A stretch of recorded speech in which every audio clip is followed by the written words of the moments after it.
Alors, j'espère que vous avez apprécié cet événement, mais nous allons finir avec une note finale impressionnante. Omar Pierre est venu spécialement de Denver pour R2D3. C'est un ami, un ancien collègue de chez Trimble, directeur du marketing maintenant chez Dassault Systèmes, et un futuriste, un visionnaire. Donc il va nous donner une vision justement, comment dire, originale, voire un peu disruptive. Et c'était un peu l'objet de se projeter, puis d'amener une note un peu différente pour finir cette conférence. Et j'aurai un tout petit mot à toi. Voilà. Omar, à toi.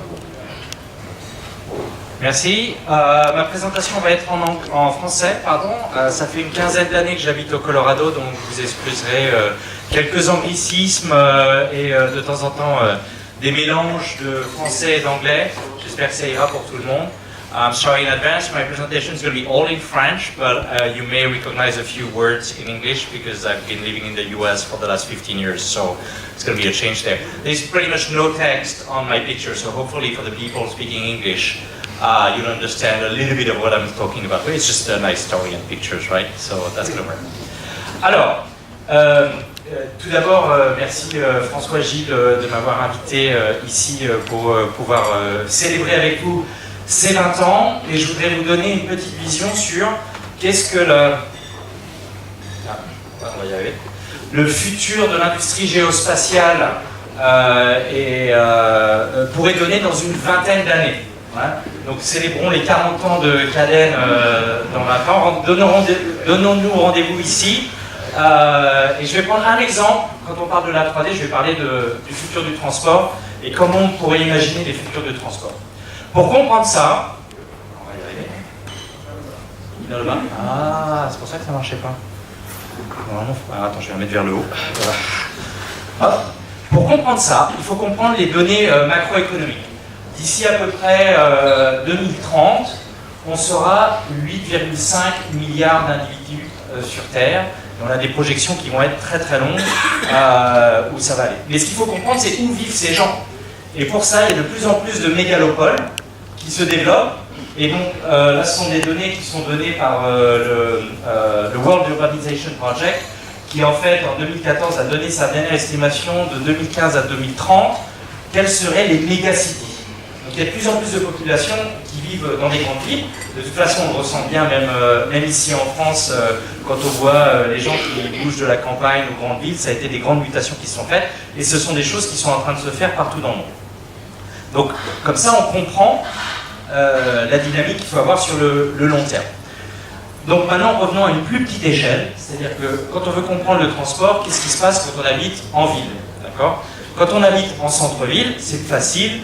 On a plein de moyens de transport, on peut le faire rapidement, il y en a de plus en plus qui sont collaboratifs, on a nos petites applications et puis on prend nos vélos, etc. C'est bien, qu'est-ce qu'on peut imaginer dans 30 ans? On peut toujours essayer de faire mieux, mais est-ce qu'il y a besoin? Il n'y a peut-être pas besoin. Donc ça, c'est le genre de choses. Après, on voit de plus en plus de gens qui se mettent sur des petits scooters électriques, sur des overboards. Alors pour les plus jeunes d'entre nous ici, hein, un overboard c'est ça, c'est pas vraiment ça. Hein. Ça c'est pas un overboard, ça c'est un overboard. Et on peut être très fier aussi parce qu'il y a une société française qui travaille sur un vrai overboard, qui est la société Zapata, et qui nous fait de jolis engins de déplacement du futur. On pourra peut-être un jour enfin avoir un vrai overboard. Quand on est fan de science-fiction, on a envie d'aller là-dessus. Bon, en même temps, il y a toujours des gens qui sont là pour dériver l'option, hein. C'est toujours intelligent. Et puis moi, quand je vois ça, ça me rappelle des films. Si vous n'avez pas vu Wall-E de Walt Disney, ça peut nous donner une évolution de là où on sera dans une quinzaine d'années. D'ailleurs, ça commence à se voir. Bon, revenons à nos moutons. Quand on habite en centre-ville, les problématiques vont être assez simples. Hein. Il y a du transport en commun, il y a tout ce qu'il faut, etc. Par contre, quand on est comme moi, avec ma petite famille, qu'on habite en banlieue de Denver, je vous présente mon épouse, mes 4 enfants et mon chihuahua. Voilà, c'est nous au Colorado. Bon, elle a 2 ans, hein. Vous pouvez voir, j'étais plus maigre à l'époque avec la photo. Mais bon, bref, c'est pas grave. C'est la seule photo que j'avais réussi à voir mes 2 adolescents qui souriaient à peu près dans la photo. le petit maintenant il sourit, mais à l'époque il devait faire un petit peu de Photoshop peut-être. Quand on habite en banlieue, il va y avoir de plus en plus de problématiques de se déplacer de la banlieue au centre-ville. Je l'ai vu ce matin en venant vous voir, je dormais chez mon ami Pierre Auréfils, le patron des machines, qui vous a fait une jolie présentation au début. Il y a la rue de Paris, ou l'avenue de Paris qui est en ce moment en travaux. Ouais, c'est juste l'enfer pour venir, et encore on était dans Nantes. Donc quand on habite en province ou à Carquefou, pour venir au centre-ville de Nantes, peut-être qu'un jour on aura besoin de se déplacer avec des systèmes de taxis autonomes. Il y a Airbus qui travaille sur des jolis projets comme ça. Là, c'est à Dubaï qui a lancé ce premier projet. Et Airbus travaille, eux, sur la combinaison. On vole, on atterrit, tout ça en étant complètement autonome. Bon, ça paraît de la science-fiction, mais au Salon du Bourget la semaine dernière, Airbus présentait un vrai projet de développement pour aller. Donc ça, c'est des choses que moi je connaissais très bien quand j'étais chez Trimble, parce que je vendais tous les composants électroniques. On a nos amis de Velodyne qui ont fait une présentation, etc. Là, on parle vraiment de comprendre la fusion des données pour pouvoir arriver à ça, ce qui nous amène évidemment il ne faut pas rester trop loin du laptop en fait, au véhicule autonome qui là intègre toutes ces données pour pouvoir se déplacer. On a la chance de pouvoir le faire avec des minibus. Il y a des sociétés en fait qui comprennent très bien la problématique, qui sont du premier kilomètre et du dernier kilomètre. Donc ça, c'est une société française, EasyMiles, qui est d'ailleurs basée au Colorado pour les États-Unis. On a de plus en plus de véhicules autonomes, notamment dans le transport de marchandises. Ça, c'est une société qui appartient à Uber et qui fait du transport de fret. Et puis même dans l'agriculture, Trimble avait fait un démonstrateur il y a quelques années qui permettait de démontrer qu'on pouvait rendre un tracteur complètement autonome, en tout cas dans certaines situations. Et c'est beaucoup plus simple dans un champ, puisqu'il y a peu d'objets et que le tracteur doit passer sur toutes les plantes. Donc s'il y a un animal devant, le tracteur s'arrête, klaxonne, et puis une fois que l'animal est parti, on peut avancer. Moi, ce que je vois surtout dans tout ce qui va être autonome, c'est qu'on va l'utiliser non pas comme nous ayant une voiture autonome, mais on va l'avoir comme étant un service à la demande de type Uber. Parce qu'ici on dit Uber, on ne dit pas Uber, c'est ça. Avant on disait Uber. De type Uber, où en fait on va avoir une application qu'on payera, je sais pas, peut-être 100, 200 euros par mois. Et puis au moment où vous sortez de chez vous, il y aura un véhicule qui sera là, qui sait où vous allez. Si vous allez chez Leroy Merlin, ça sera une espèce de petite camionnette qui aura, on pourra mettre tout à l'intérieur. Si vous partez en vacances avec les enfants, ça sera peut-être une bulle avec un petit, si le temps est mauvais ou s'il n'y a pas de jolis paysages à voir, il y aura peut-être un écran de cinéma et puis on regardera un film en attendant d'arriver au lendemain. Mais ça sera vraiment un service. De toute façon, Uber, c'est toute notre vie, donc ils ont accès à nos calendriers, ils savent exactement où on va aller, ce qu'on va faire, ils savent même prédire où on va aller et prédire ce qu'on va faire, donc de nous avoir un véhicule qui soit adapté à ce qu'on va faire, c'est pas très loin. Mais bon, ça a un impact, hein. Aux États-Unis, tout seul, il y a à peu près 3,5 millions de chauffeurs routiers. Et puis il y a tous les chauffeurs de Uber, les taxis, etc. Donc c'est des gens qui peuvent avoir un vrai impact en termes d'emploi. Donc il faut regarder ça. Moi, je rêve que d'une chose, c'est qu'une fois qu'on aura accès à ce service de véhicule autonome, c'est de remplacer cette grande pièce qui s'appelle le garage par soit une autre chambre, soit une salle de jeu, soit une piscine. Bref, avoir quelque chose. D'ailleurs, j'ai déposé un nom de société qui s'appelle garageconverter.com. Donc on va aussi profiter de transformer le monde de la voiture. De toute façon, qu'est-ce qu'elle fait votre voiture? Vous avez tous une voiture ici, hein? Qu'est-ce qu'elle fait maintenant? Rien. Elle est sur un parking. 98% du temps, votre voiture ne fait rien. Donc c'est vraiment un coût.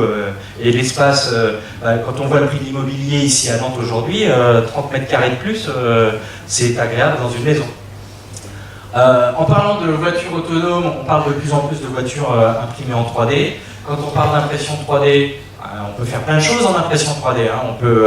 Il y a plein pour faire du prototypage, pour faire des choses intéressantes. Il y a vraiment des choses dans tous les domaines. Et là, l'impact le plus important, c'est surtout dans les containers. Quand on parle du transport, BP estime que d'ici 2040, on pourra imprimer énormément de choses à la demande, sur mesure, localement, et donc il y aura moins besoin d'avoir ces gros porte-containers. Donc c'est aussi des choses à bien prendre en compte hein, quand on parle du futur du transport. Le futur du port de demain, ça sera peut-être plus des containers, mais ça sera peut-être des grands ports qui prendront de la matière première qui sera transformée localement sur place. Ça sera peut-être plus, on n'aura plus peut-être juste des chaussures. J'ai des amis chez Carbone qui aujourd'hui impriment à peu près 100 000 paires de chaussures par an pour Adidas, et cette année ils vont passer le cap du 1 million de paires imprimées en 3D. Elles sont super agréables, j'en ai une paire, c'est très très bien. Quand on aime courir, on a l'impression d'être sur des ressorts. Donc je vous incite à aller voir ce qu'ils font. Toujours citer des copains dans une présentation, c'est toujours bien. Montrez votre famille et citer des copains, c'est le truc pour avoir une belle présentation. Bon alors, quand on a parlé des gens qui habitent en banlieue, maintenant quand on va se déplacer de ville en ville, d'accord, donc je vais aller j'étais avec une amie tout à l'heure au téléphone qui m'a envoyé une photo de l'éléphant en me disant tiens, regarde où est-ce que je suis. Et je dis bah regarde où est-ce que je suis. C'était drôle, mais elle travaille actuellement sur la Coupe du Monde féminine. Et elle est en pause, donc elle vient voir ses parents à Saint-Malo et ça l'a fait bien rigoler. Mais quand on est à Nice et pour venir à Saint-Malo, c'est du boulot, c'est pas facile à faire. Comment est-ce qu'on va se déplacer de ville en ville? Alors il y a le projet Hyperloop, je pense que tout le monde en a entendu parler. Ça va être bien, alors là c'est Las Vegas, c'est pas pareil, mais ils font des jolies photos. Sachant que c'est un projet qui a été poussé par Elon Musk, mais Elon il est malin. Il sait bien que faire des infrastructures partout en hauteur, ça va être très moche et les gens vont se battre, etc. Donc il a lancé une société qui fait des tunnels. Donc comme ça au moins c'est plus facile, on n'est jamais mieux servi que par soi-même. Bon, on se déplace de ville en ville, mais maintenant comment est-ce qu'on se déplace d'un continent à un continent? Comment ça va évoluer dans le futur? On a les avions supersoniques qui commencent à se développer, qui reviennent. Encore une société de Denver, Colorado, je fais beaucoup de pub pour le Colorado en général, et c'est une société boom, ils étaient au Bourget aussi, premier vol commercial 2022-2023 en termes de vol supersonique. On pourra aussi se déplacer de façon beaucoup plus lente, ça ce sont des capsules ballons qui en fait pourront vous emmener de Paris à Tokyo en une nuit, mais bon on se met à l'intérieur, on va dans l'espace, donc on pourra imaginer c'est peut-être aussi l'hôtel de demain. Ça c'est une société qui s'appelle Orbital Technologies qui n'est pas basée au Colorado. Bon, tant pis, hein, on ne peut pas toutes le faire et se développer. Mais après on peut aussi réfléchir comment est-ce qu'on se déplace de planète en planète. Hein. On parle d'aller sur Mars, de se développer. Donc encore une fois, on a aussi découvert des systèmes solaires avec des planètes potentiellement habitables. Et le plus proche de chez nous, c'est TRAPPIST 1, qui a été découvert il y a 2 ans, je crois, ou 2 ou 3 ans par la NASA. Donc encore une fois, on peut lancer des fusées dans l'espace et puis y aller, mais c'est un petit peu long. Et la NASA, elle, a des projets de moteurs Urberk, je crois que c'est comme ça que ça s'appelle, c'est-à-dire qu'on compresse l'espace devant le vaisseau et on le décompresse derrière, ce qui fait qu'on se rapproche de la vitesse de la lumière. Pas aller à la vitesse de la lumière, mais théoriquement, on a des moyens de s'en rapprocher. Bon, toujours, hein, quand la galaxie la plus proche, elle est à 350 millions d'années-lumière, on peut toujours essayer d'être proche de la vitesse de la lumière, on n'y sera jamais comme il faut. Bref, on ne sait pas encore pour demain, mais il y a encore des choses à faire. Donc on se déplace de ville en ville, on peut tout faire, mais quand on réfléchit innovation, et quand on réfléchit qu'est-ce qui va se passer demain, tout ça vous l'avez déjà vu. Hein, vous avez déjà vu l'Hyperloop, vous avez déjà vu les projets de fusées, d'avions supersoniques. Tout ça, c'est pas vraiment le futur du transport. C'est pas ça le futur du transport. Le futur du transport, pour ça, il faut réfléchir avec d'autres tendances, d'autres grandes tendances qui se passent actuellement. La première, c'est que on voit de plus en plus de robotique. Et puis ici, avec Aden, on le voit souvent. Hein, on a des super robots, le drone qui se baladait. On a beaucoup de choses qu'on peut faire ensemble. Et de là, on va pouvoir connecter son cerveau de plus en plus avec les machines. On va avoir des exosquelettes. Donc là, on a 2 choix. Soit on accepte de travailler avec des machines, soit carrément, il y a des gens qui disent bah, nous, il faut qu'on devienne des machines. C'est beaucoup plus simple. On vieillira moins. Il y aura plein de choses qu'on pourra faire. On peut réfléchir à ce genre de choses. En fait, Iron Man, c'est moi. La deuxième grande tendance, c'est que d'ici 2045, on estime qu'on pourra télécharger l'intégralité de son cerveau, de ses pensées, de tout ce qu'on a dans la tête, dans un ordinateur. Pour en faire une copie, pour en faire une sauvegarde, ou alors pour essayer de vivre éternellement. Ça, c'est aussi possible. Donc ça, c'est des estimations qui sont faites, et il y a de la recherche qui est faite par des groupes comme Google pour développer tout ça. Donc ça, c'est une autre grande tendance à laquelle il faut vraiment regarder. La dernière tendance, c'est que maintenant, avec l'impression 3D, on estime que d'ici 8 à 10 ans, on pourra imprimer des organes de rechange. Donc ça, c'est l'Institut du cœur, l'Institut cardiologique de Sydney qui a fait ces estimations-là. Aujourd'hui, on est capable d'imprimer des tissus, des tissus cellulaires, on est capable d'imprimer du cartilage, donc on est capable d'imprimer des premiers morceaux. Les organes complets, on estime, encore 8 à 10 ans d'affinage de la machine. Il y a des boîtes superbes qui sont dans ce domaine-là, qui font ça. Donc, quand on réfléchit à tout ça, qu'est-ce que ça veut dire pour le monde du transport? Petite idée? On parle dans 20 ans, hein, on a le temps pour célébrer les 40 ans de Cadden. Réfléchissez. Impression 3D, d'organes, on connecte notre cerveau à une machine, on met notre cerveau dans le... Un petit guess, quelqu'un? Téléportation. Oh putain, vous êtes fort. Eh ouais, carrément, on y est. À 20 ans, on pourra faire de la téléportation. Parce que, qu'est-ce que ça veut dire? On va vous mettre dans une boîte ici à Nantes, on va vous scanner. D'abord, on va vous télécharger votre cerveau. Il vaut mieux commencer par ça. Après, on vous scanne en vous détruisant molécule par molécule, couche par couche. On va vous couper, on va vous démoléculariser, on va comprendre quelle est la cartographie de votre corps. Et puis après, on va envoyer toutes ces données à Tokyo. Et puis on va vous reconstruire là-bas. D'abord, on va vous reconstruire le corps. Et puis on rechargera les données de votre cerveau à l'intérieur. Ça s'appelle de la téléportation, non?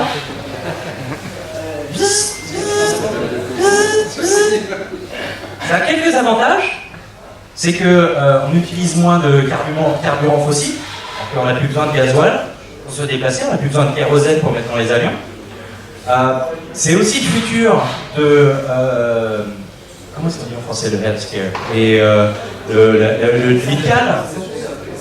La santé, le futur de la santé, parce que, imaginons, j'ai un cancer, c'est pas grave, on me réimprime à côté sans le cancer. Et puis on me répare, c'est beaucoup mieux. L'autre avantage aussi, c'est quand on a été dans un choc traumatique, un attentat ou quelque chose comme ça, on pourra probablement effacer les données du cerveau et puis aider les gens à réfléchir à autre chose. C'est un autre avantage aussi, hein. Si on veut apprendre le karaté, on télécharge le module karaté, puis d'un seul coup, ceinture noire. Facile. Donc ça c'est le futur. Et puis il y a moins besoin d'infrastructure parce que j'ai plus besoin d'aéroport. Hein, on n'aura pas besoin de Notre-Dame-des-Landes pour les locaux. Maintenir les routes. Il y a beaucoup de choses qu'on n'aura plus besoin de faire parce que de toute façon on pourra se téléporter d'un endroit à un autre, sur Mars, sur Trappist. Après c'est juste de la donnée qu'on envoie. Et puis alors c'est un autre avantage aussi, quand on est comme moi, on peut réfléchir à dire tiens, mon prochain corps vous le faites un peu mieux, next time, un peu plus grand. Ou rajoutez-moi un troisième bras parce que c'est beaucoup plus pratique pour tenir ma bière. C'est le genre de choses comme ça. Il y a des risques hein, bien sûr sur ce genre de technologie. Est-ce qu'il peut y avoir deux copies de vous, quelque part? Donc bonjour, ah bah c'est moi, ah bah oui, non c'est moi, et qui est le vrai, qui est l'original. Et puis aussi, on peut se répliquer plus jeune. Qu'est-ce qu'on peut vivre pour toujours? Quand on parle de 8,5 milliards d'individus, est-ce que ça va être 8,5 ou est-ce que ça va être 15 milliards? Parce qu'il y aura 2 personnes de chacun, ou parce que justement on continuera à se rajeunir. Moi, à l'âge de 30, 35 ans, ça m'irait bien tout le temps. On se redémarre et puis on y va. J'aurai moins de cheveux gris. Donc ça, c'est des questions qu'il faut vraiment se poser. Et puis, hop, mais par contre, ce que ça veut dire, c'est que on pourra aller sur d'autres planètes beaucoup plus facilement, beaucoup moins transférées. Et ça veut dire que pour les gens qui font du survey, qui font de l'hydrographie, qui font plein de choses comme ça, il y aura plein de nouvelles planètes à aller explorer. Donc, une fois qu'on a fini ici, qu'on a fait toute la Loire, on pourra aller sur planète Trappist 1 et puis commencer la géothermie de la géoformation de cette planète et puis aller faire tous les jours. Donc on a vraiment plein de choses à faire. Donc moi ce que je voulais vous dire dans cette présentation un peu allons chercher ce qui se passe dans 20 ou 30 ans, et quand vous réfléchissez à des stratégies pour vos entreprises, pour vos écoles, pour former des gens, on a parlé formation de jeunes tout à l'heure, c'est des invités à penser autrement.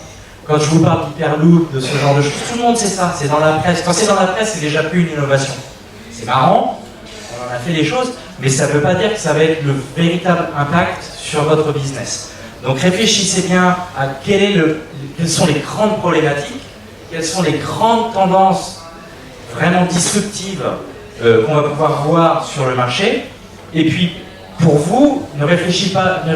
Alors il y a peut-être une opportunité rapide dans les avions supersoniques aujourd'hui à développer, mais dans 20 ans, on n'aura peut-être plus besoin d'avions. C'est ce que j'ai dit à des ingénieurs de chez Airbus il y a 3 ans. Dans 20 ans, on fera plus d'avions, on se téléportera. Ils faisaient un peu la gueule.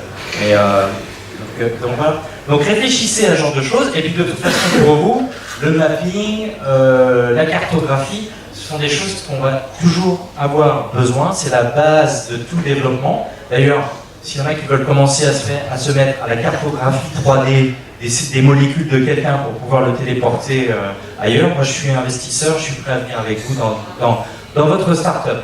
Voilà, je tweet beaucoup, c'est mon adresse email, je suis sur LinkedIn, je suis sur Facebook, si vous voulez voir toute ma vie au Colorado, et ailleurs, dans le monde. Et ça, c'est mon numéro de téléphone portable en bas. Je ne présentais pas pour Dassault Systèmes ici, je suis futuriste, ce sont mes opinions, mais je suis ravi de les partager avec vous. J'espère que ça vous donne des idées, ça vous inspire à aller chercher un petit peu plus et un petit peu plus loin, et à réfléchir. Et mon numéro de téléphone portable est là, encore une fois, si vous avez une idée, je suis ravi d'en discuter avec vous. Voilà.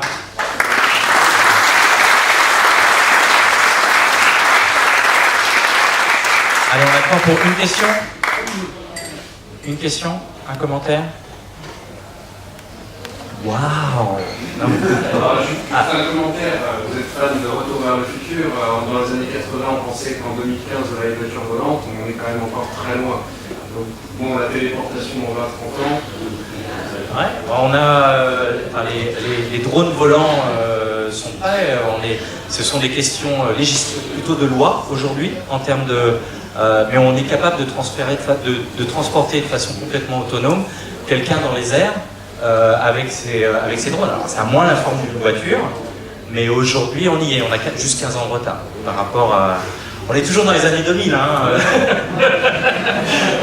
mais on y arrive. Et sans la vision, c'est une autre source d'inspiration d'ailleurs. Moi j'ai 2 grandes sources d'inspiration, c'est la science-fiction. On en lit beaucoup. Quand on s'intéresse au futur, il y a beaucoup déjà de réflexion qui est faite à l'intérieur. Si on regarde les téléphones portables, Star Trek les décrivait déjà en 1962. Donc les systèmes de 63, de collaboration pour parler d'un bout de la planète à l'autre, c'est ce qu'on a aujourd'hui dans notre poche. Donc en lisant ça, il y a beaucoup d'inspiration. Ma deuxième grande source, ce sont les artistes. Avec qui j'interagis beaucoup pour pouvoir être inspiré, être créatif, aller chercher un autre point de vue. Donc moi je vous invite aussi, si vous cherchez à savoir ou à gérer une stratégie à très long terme pour votre grande entreprise, vous cherchez la prochaine idée, de vous inspirer en passant du temps avec les artistes, en allant voir des expos, en faisant beaucoup de choses comme ça. Et si vous êtes dans le coin de Nantes ou à Paris ou à Londres, il y a beaucoup de gens qui sont extrêmement intéressants, qui ont des belles visions, et aller leur parler, comprendre ce qu'ils font, ça vous donnera peut-être quelques idées. Et puis on viendra célébrer les 40 ans de Cadenne ici ou ailleurs, dans un lieu plus grand, mais en tout cas on sera ravis de revenir et parler des 20 prochaines années. On se téléportera, exactement. On aura des copies nous-mêmes, ça sera beaucoup plus simple. Merci beaucoup.